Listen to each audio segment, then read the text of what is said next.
মেহেদির অনুষ্ঠান শেষ, এখন হচ্ছে বিয়ের অনুষ্ঠানের পালা। সো সব কাজিনরা, খালারা, খালু, সব আত্মীয় স্বজন, নানার বাড়ি অলমোস্ট সবাই এসেছে।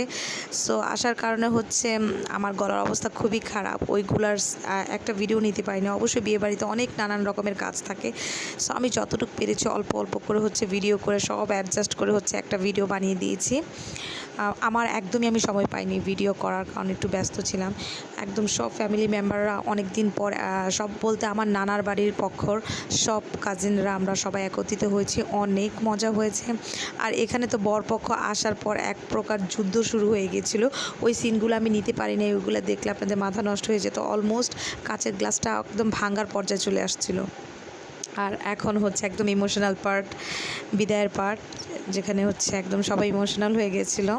আর ওকে বিদায় দিতে খুবই কষ্ট লাগছিল। আমার মামার একমাত্র বড় মেয়ে, একমাত্র না সরি, খুবই আদরের